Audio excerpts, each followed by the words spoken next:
Good morning student and दोस्तों, मैं Shri Vijay ITI Bikapur Ghazipur से बोल रहा हूँ। Electrician first year model second cell and battery chapter से कुछ प्रश्नों को मैं आपके सामने रखना चाहता हूँ, जिसमें ऑब्जेक्टिव टाइप के ये प्रश्न हैं और इनमें कॉन्फिडेंस क्लियर करते हुए इन प्रश्नों को हल करिए, अन्यथा आपके प्रश्न बहुत गलत हो जाते हैं। सबके उत्तर एक समान लगते हैं पढ़ने पर, लेकिन उनमें एक ही उत्तर सही होता है, जिसको कि आप देने में काफ़ी मशक्क़त करनी पड़ती है। कभी कभी ऐसा लगता है कि प्रत्येक उत्तर सही है और उसमें जल्दीबाजी में आप किसी को भी टिक कर देते हैं। तो आज का प्रश्न है, Which material is used to make negative plates in lead acid battery? सीसा अम्ल बैटरी में ऋणात्मक प्लेट बनाने हेतु कौन सा पदार्थ प्रयोग होता है? Option number 1 lead dioxide, option number B sponge lead, option number C lead peroxide, option number D lead sulphate. इस प्रकार हम आपको यह बता देना चाहेंगे कि lead acid battery and cell के विषय में प्लेट्स सेकेंडरी सेल है, इसके प्लेट्स एक पॉजिटिव प्लेट का पदार्थ लेड पर ऑक्साइड PbO2 और निगेटिव ऋणात्मक प्लेट का स्पॉन्जी Pb लेड होता है। बनावट के आधार पर यह दो प्रकार के होते हैं, पहला प्लांटे टाइप, दूसरा फ्यूरे टाइप। अब हम बात करते हैं लेड डाइऑक्साइड की और केमिकल रिएक्शन ड्यूरिंग डिस्चार्ज। चूँकि बैटरी के संबंध में जो जानकारी है, जब तक वह क्लियर नहीं होगा तो हम इसको सही हल नहीं कर पाएंगे। डिस्चार्जिंग के समय रासायनिक क्रियाएं क्या होती हैं? लोड डालने पर करंट चलती है तो हल्का डाइल्यूट H2SO4 फटता है और उसमें H2 और SO4 आयन्स निकलते हैं। H2 आयन पॉजिटिव प्लेट पर PbO2 की ओर जाएंगे और SO4 ion negative plate Pb की ओर जाएंगे। तब पॉजिटिव प्लेट पर PbO2 plus H2 plus H2SO4 बराबर PbSO4 plus 2H2O lead sulphate plus पानी, और निगेटिव प्लेट पर Pb plus SO4 PbSO4 lead sulphate. Chemical action during charge करने के लिए जब करंट सेल में गुजारी जाती है तो डिस्चार्ज होने की रासायनिक क्रियाएं उल्टी होती हैं। निगेटिव प्लेट पर PbSO4 प्लस H2 बराबर Pb प्लस H2SO4 और पॉजिटिव प्लेट पर PbSO4 प्लस SO4 2H2O। इस प्रकार PbO2 plus 2H2SO2। Sponge lead की बात अगर हम करें तो ऑप्शन नंबर बी। तो ऑप्शन नंबर बी क्या है, इसको आप जान जाइए। सेकेंडरी सेल में इस सेल के अंतर्गत दोनों सेल इलेक्ट्रोड लेड सल्फेट के होते हैं, जो उसका सूत्र PbSO4 है। जब रासायनिक क्रियाओं द्वारा सेल को आवेशित किया जाता है तो लेड सल्फेट इलेक्ट्रोड मुलायम अथवा स्पंजी लेड Pb निगेटिव पट्टी में और दूसरा लेड पर ऑक्साइड PbO2 प्लस पॉजिटिव पट्टी में बदल जाता है। साथ ही विद्युत अपघट्य घोल सांद्र होकर अधिकांश गंधक का तेजाब H2SO4 हो जाता है। इस प्रकार हम यह कह सकते हैं आपको कि जो अभी आपको इस सेल में मिला लेड एसिड बैटरी में, यह प्रश्न पूछ सकता है कि इसके दोनों सेल इलेक्ट्रोड ये क्या एक ही धातु के होते हैं? तो इसका उत्तर होगा जी, लेकिन यह रासायनिक क्रियाओं के दौरान अलग अलग होते हैं। अब आपका उत्तर स्पॉन्जी लेड ही सही है। अगला सी जो ऑप्शन है लेड पेरोक्साइड, यह पॉजिटिव प्लेट का नाम है। डी जो है लेड सल्फेट है, PbSO4 बराबर PbSO4 निगेटिव प्लेट पर लेड सल्फेट जमता है, इसकी क्रिया को बताया गया है। यहाँ पर इसका सीधा उत्तर है स्पॉन्ज लेड, स्पॉन्ज शीशा, Pb जिसका सूत्र होता है। अब अगला प्रश्न आप देखिए, धातु सतह के क्षरण के नियंत्रण हेतु कौन सी तकनीकी प्रयोग होती है। इस प्रकार इसको हम कह सकते हैं कि which technique is use to control the crossing corrosion of a material surface, corrosion है। तो इस प्रकार हम कह सकते हैं कि इसमें जो है पहला है ओनेडिक सुरक्षा, पहला ओनेडिक सुरक्षा, दूसरा इलेक्ट्रोलाइटिक प्रोटेक्शन, तीसरा कैथोडिक प्रोटेक्शन, चौथा इलेक्ट्रोस्टैटिक प्रोटेक्शन। कैथोडिक प्रोटेक्शन के विषय में हम बात करेंगे, इसका शॉर्ट नेम है CP। धातुओं के सतह के संक्षारण को रोकने के लिए यह एक तकनीकी है। इसमें विद्युत रासायनिक सेल को इस प्रकार बनाया जाता है कि जिस धातु का संक्षारण रोकना होता है उसे हम कैथोड का बनाते हैं। एक ऐसी सामान्य विधि है जिसमें एक सुरक्षित धातु के साथ आसानी से संरक्षित होने वाले धातु के साथ जोड़ दिया जाता है। यह है ऑप्शन नंबर बी, इसका उत्तर यही सही है। लेकिन ऑप्शन नंबर ए को भी आप जानिए, एनोडिक प्रोटेक्शन किसे कहते हैं। किसी द्रव या घोल में विद्युत धारा के प्रवाह के लिए दो चालक छड़ डुबोया जाता है, उनको इलेक्ट्रोड कहते हैं। वह चालक छड़ इलेक्ट्रोड जिससे करंट द्रव में प्रवेश करता है उसे धनात्मक इलेक्ट्रोड या एनोड कहते हैं। इस प्रकार वह छड़ जिसमें द्रव से धारा प्रवेश करती है उसे ऋणात्मक इलेक्ट्रोड या कैथोड कहते हैं। अगला आपका ऑप्शन है सी, इलेक्ट्रोलाइट। यदि विद्युत धारा को इलेक्ट्रोलाइट प्रोटेक्शन के नाम से है, यदि विद्युत धारा को विभिन्न द्रवों या घोलों में प्रवाहित किया जाता है तो यह देखा जाता है कि कुछ घोलों या द्रव में प्रवाहित होता है, सभी में नहीं। जिनमें विद्युत धारा प्रवाहित हो सकता है चालक द्रव या घोल कहलाते हैं। इस प्रकार इलेक्ट्रोस्टैटिक प्रोटेक्शन, स्थिर विद्युत सुरक्षा, स्थिर विद्युत सुरक्षा की अगर हम बात करें तो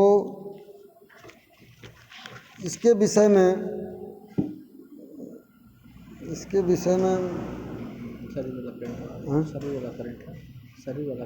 हाँ, इसके विषय में हम अगर बात करें तो यह जो है मनुष्य के शरीर में जो करंट पैदा होता है इसका एक साधारण सा उदाहरण है। जो जैसे कि हम अगर जूता पहने हुए हैं उसमें प्लास्टिक सोल है और मैट नीचे बिछा हुआ है, अगर पैर को हम हिला रहे हैं तो हमारे शरीर में एक ऊर्जा उत्पन्न होती है जिसको इलेक्ट्रोस्टैटिक प्रोटेक्शन के नाम से हम जानते हैं। जैसा कि बहुत पहले आप सुने भी होंगे कि किसी कुर्सी पर बैठा करके, प्लास्टिक की कुर्सी पर, और पीछे से अगर हवा दिया जाए और आगे जो है कोई व्यक्ति अगर उसको छूता है तो चट चट की ध्वनि होती है और वहाँ पर चिंगारी भी निकलती है। This is the electrostatic protection, इसी को कहते हैं। इस प्रकार अगला प्रश्न आपका 13 है, प्रश्न number 13। Which cell is most often used in digital watches? Digital घड़ियों में सामान्यतः कौन सा सेल प्रयोग होता है? यह आपके इलेक्ट्रिशियन ट्रेड में बहुत ही मुख्य बातें हैं जो कि सेलों के संबंध में जहाँ जहाँ सेल यूज होते हैं प्रत्येक सेलों के विषय में आपका जानकारी होना चाहिए। तो इस प्रकार पहला इसका ऑप्शन है वोल्टेइक। तो वोल्टेइक के विषय में, वोल्टेइक सेल के विषय में आप जानिए। वैज्ञानिक वोल्टा द्वारा बनाया गया सर्वप्रथम प्राइमरी सेल वोल्टेइक सेल कहलाता है। इसमें तनुगंधक का अम्ल H2SO4 इलेक्ट्रोलाइट के रूप में, तांबे की छड़ एनोड के रूप में तथा धनात्मक आवेश इलेक्ट्रॉन की कमी उत्पन्न होता है एवं जस्ते की छड़ को कैथोड के रूप में ऋणात्मक आवेश इलेक्ट्रॉन्स की अधिकता होता है। नोट, वोल्टाइक सेल को द्रव सेल भी कहा जाता है। इसमें द्रव घोल इलेक्ट्रोलाइट के रूप में प्रयोग होता है। Option number B, lithium cell. Lithium cell क्या है? यह भी प्राइमरी सेल है। यह अनेक अमापों और विन्यास में उपलब्ध होता है। लिथियम सेल के साथ प्रयुक्त रसायनों पर आधारित सेल की वोल्टेज 2.5 और 3.6 वोल्ट के बीच होती है। अन्य प्राइमरी सेल से उच्च वोल्टेज रखता है। इसकी आयु लगभग 10 वर्ष होती है। इसका भार 350 वाट आवर प्रति केजी। ये सेल -50 डिग्री से लेकर के +75 डिग्री सेंटीग्रेड तक तापमानों पर कार्य करते हैं। आजकल इसमें भी वृद्धि कर दी गई, इसका और भी माइनस एवं प्लस टेम्परेचर बढ़ा दिया गया है। Option number C, mercury cell. इन सेल में विद्युत अपघट्य क्षारीय होता है और इसलिए मर्क्यूरिक ऑक्साइड कैथोड और जस्ता एनोड का होता है। मरकरी सेल की बात हो गई। अब मर्क्यूरी सेल, इसमें स्टेनलेस स्टील का एक पात्र होता है जिसमें तली में मर्क्यूरिक ऑक्साइड HgO चूर्ण की एक परत होती है जो एनोड का कार्य करती है। पोटेशियम हाइड्रोक्साइड KOH का पेस्ट इलेक्ट्रोलाइट का कार्य करता है और पेस्ट के ऊपर जमाई गई जस्ते की चूर्ण की परत कैथोड का कार्य करती है। इसे बटन सेल भी कहते हैं। इनका प्रयोग घड़ियों, अलार्म सिस्टम, टेस्टिंग उपकरण में किया जाता है। इस सेल का EMF 1.35 वोल्ट से लेकर के 1.4 वोल्ट होता है। ये 12.5 mm × 3 mm मोटाई में उपलब्ध होते हैं। सिल्वर ऑक्साइड सेल, इसकी बनावट मरकरी सेल की तरह होती है। लगभग इसमें धनात्मक एनोड सिल्वर ऑक्साइड इलेक्ट्रोड व जिंक पाउडर ऋणात्मक कैथोड इलेक्ट्रोड होता है। इस प्रकार आपका उत्तर इसमें है। डिजिटल घड़ियों में सामान्यतः कौन सा सेल प्रयोग होता है? तो मरकरी सेल।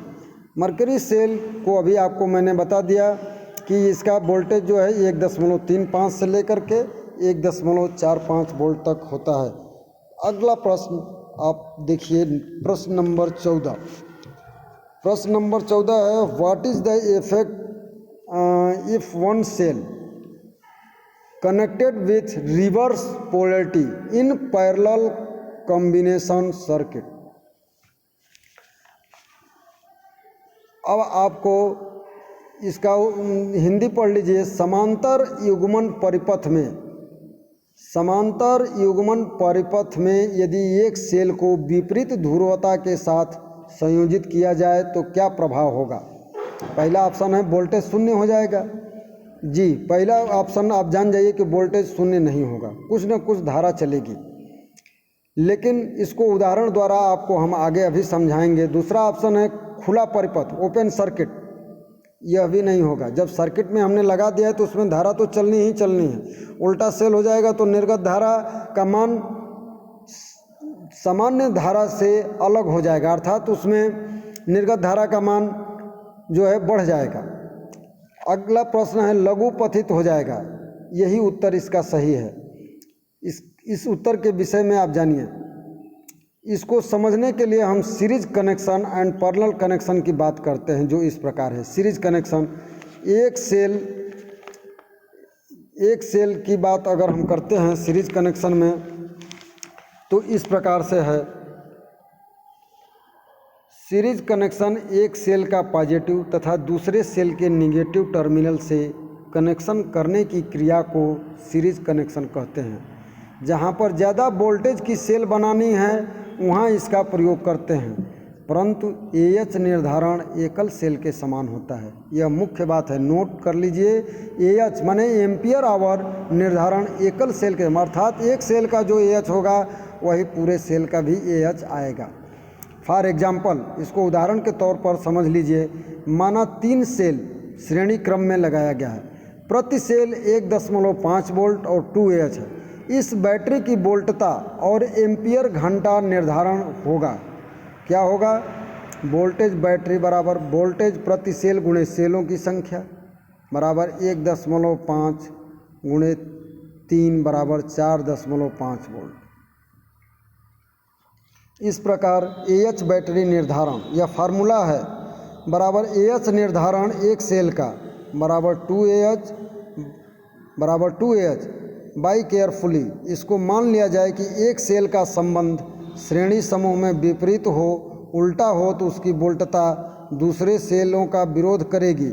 इस कारण बैटरी की निर्गम वोल्टता क्या होगी? इसको हल करिए।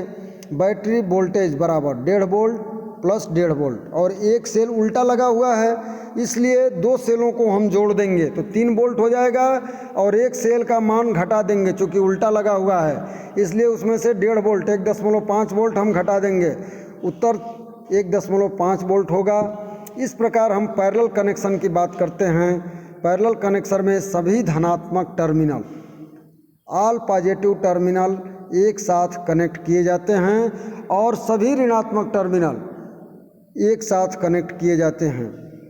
इसका प्रयोग हम हाई करंट एवं हाई एम्पियर के लिए करते हैं। इस कनेक्शन का प्रयोग हम हाई करंट एवं हाई एम्पियर के लिए करते हैं। इस कनेक्शन में निर्गम एम्पियर धारा निर्धारण सभी सेल्स की एम्पियर घंटे के योग के बराबर होगी, लेकिन निर्गम वोल्टता वही रहेगी। वोल्टता में कोई अंतर, अर्थात पैरेलल सर्किट में चाहे जितने भी सेल जोड़े जाएं, जो एक सेल का वोल्टेज होगा वही प्रत्येक सेलों का निर्गत वोल्टेज होगा। इस प्रकार इसको हम कह सकते हैं कि प्रत्येक सेल का निर्धारण 1.5 वोल्ट और 8 AH है। तो इस बैटरी की वोल्टता और एम्पियर घंटा निर्धारण रेटिंग क्या है, आपको रेटिंग निकालने के लिए भी आएगा। इस प्रकार इस प्रश्न को ध्यान से पढ़ेंगे तो बहुत सारे प्रश्न हल करेंगे।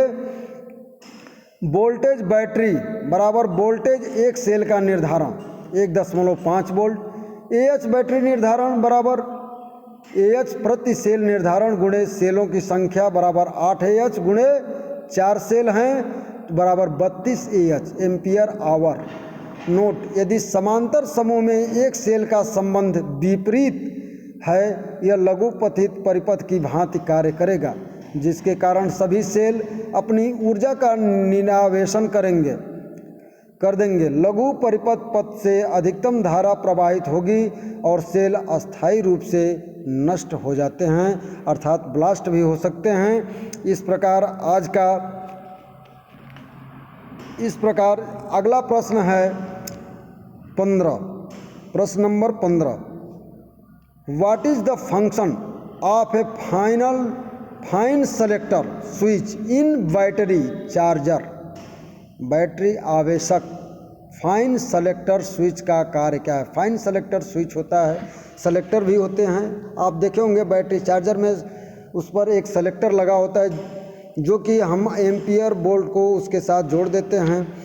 जितने बोल्ट की बैटरी चार्ज करनी होती है उस बोल्ट के रेटिंग पर उसको कर देते हैं, उसी के अनुसार हम उसमें एम्पियर का भी मान निर्धारित कर देते हैं और उसे हम फाइन सेलेक्टर स्विच के अंतर्गत जानते हैं। फाइन सेलेक्टर स्विच का कार्य कम या उच्च दर चार्जिंग को चुनने के लिए किया जाता है, धारा रेटिंग का चुनाव करने के लिए किया जाता है। आवेशन समय का चुनाव से इसका कोई तात्पर्य नहीं होता है। वोल्टेज परास का चुनाव जो ऑप्शन दिया गया है C, उससे भी इसका कोई लेना देना नहीं है। सिलेक्शन ऑफ चार्जिंग मेथड, आवेशन विधि का चुनाव, आवेशन से भी इसका कोई अर्थ नहीं है, लेकिन ये सभी इसके सभी विकल्प जो हैं गलत हैं। यहाँ पर पूछ रहा है कि फाइन सेलेक्टर स्विच का कार्य क्या है, तो फाइन सेलेक्टर स्विच का कार्य कम या उच्च दर चार्जिंग को चुनने के लिए किया जाता है। बस आज का इतना ही लेक्चर समाप्त होता है। अगर आप लोगों को पसंद आवे वीडियो तो लाइक करना न भूलें, लेकिन अगर कोई कंप्लेंट हो तो उससे ज़रूर करें। और इस प्रकार से आपके जो भी प्रश्न हैं उसको कन्फ्यूजन को दूर करते हुए बताया गया है। Good night.